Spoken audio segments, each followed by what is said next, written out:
स्वागत है दोस्तों आपका आज की इस वीडियो में। आज की शुरुआत करते हैं हम अच्छे दिन से। जी हाँ दोस्तों, अब भारत के अच्छे दिन आने वाले हैं। जी हाँ, बिल्कुल सही सुना आपने, अब भारत के अच्छे दिन आने वाले हैं।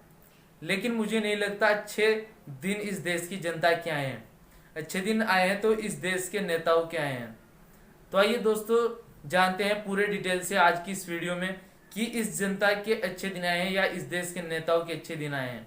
दोस्तों अगर आप इस चैनल पर नए हो तो चैनल को सब्सक्राइब करें, लाइक करें, शेयर करें ताकि फ्यूचर में आने वाली हर वीडियो की नोटिफिकेशन आपको मिलती रहे। दोस्तों साल 2014 यह वह साल था जब प्रधानमंत्री नरेंद्र मोदी प्रधानमंत्री पद के उम्मीदवार थे और वे इस साल में भारत की जनता से चिल्ला चिल्ला कर कह रहे थे कि अगर भाजपा सत्ता में आती है तो भारत के जनता के अच्छे दिन आएंगे। अच्छे दिन वाह। और उस समय बीजेपी यानी भारतीय जनता पार्टी इस नारे से जनता का बेवकूफ बना रही थी कि अच्छे दिन इस देश की जनता के आएंगे।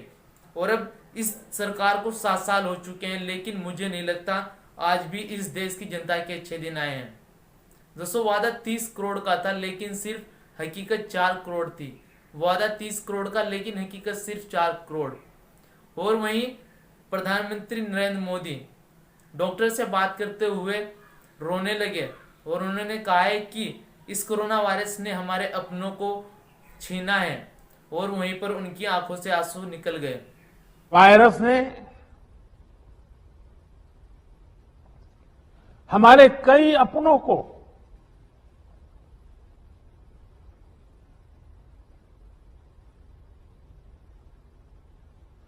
हमसे छीना है।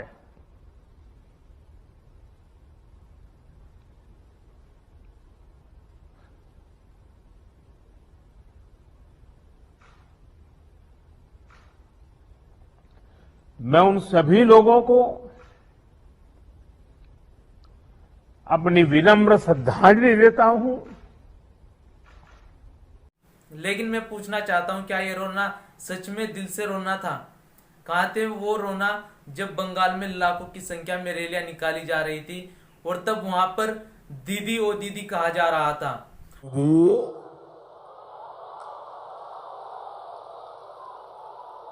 आदरणीय दीदी, ओ दीदी,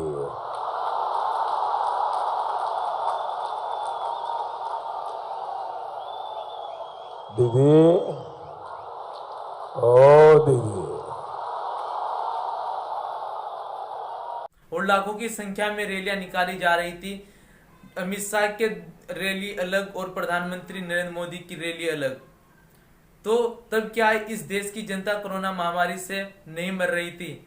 जी हाँ बिल्कुल, तब भी इस देश की जनता कोरोना महामारी से मर रही थी। अगर ये रोना सच में रोना है, अगर ये रोना सच में दिल से है, तो फिर क्यों इस देश की जनता की लाशें कब्रिस्तान की जगह गंगा में बह रही है? क्यों कब्रिस्तान इस देश में कम पड़ गए हैं इनकी लाशें बिछाने के लिए? और जिस देश में मरीजों की मदद करने पर सजा मिलती हो, जिस देश में मरीजों की मदद करने पर उनको गिरफ्तार कर लिया जाए। जी हाँ दोस्तों, आसिफ नाम का एक लड़का जिसने अपने ऑटो को एम्बुलेंस बनाकर मरीजों की मदद करने के लिए चल दिया, उसको भी गिरफ्तार कर लिया गया। क्या इतनी भी फ्रीडम नहीं है इंडिया के अंदर? क्या 1947 में आजाद होने के बाद क्या हमको इस सरकार से फिर से आजाद होना पड़ेगा? और हिंदुस्तान की राजधानी दिल्ली में पोस्टर लगने के कारण 25 मजदूरों के खिलाफ एफआईआर दर्ज की गई और उनमें से कुछ मजदूरों को गिरफ्तार कर लिया गया। वो तो मजदूर थे, उनसे तो पोस्टर लगवाए गए थे। संयुक्त राष्ट्र में भारत के स्थायी प्रतिनिधि नायडू ने खुद बताया है कि भारत ने अपने देश से ज्यादा वैक्सीन विदेशों में दी है। क्या आपने उन पर भी एफआईआर दर्ज की है? क्या उनके भी खिलाफ आपने मुकदमा दर्ज किया है?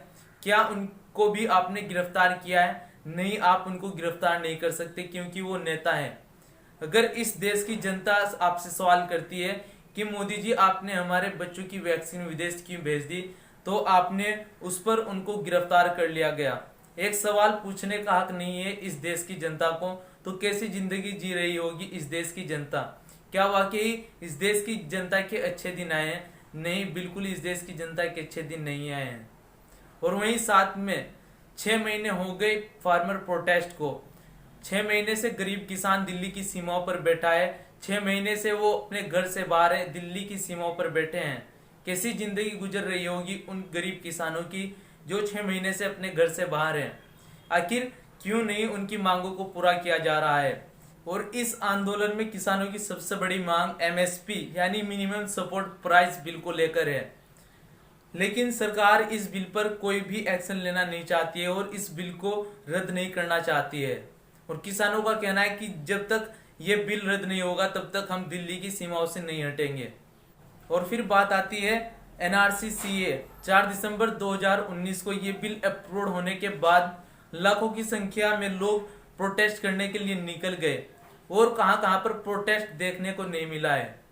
और 16 दिसंबर 2019 यह वे दिन था जब पूरे हिंदुस्तान के अंदर ये प्रोटेस्ट फैल गया और फिर कहां देखने को प्रोटेस्ट नहीं मिला। लाखों की संख्या में लोगों ने प्रोटेस्ट किया। और किस यूनिवर्सिटी में ये प्रोटेस्ट देखने को नहीं मिला?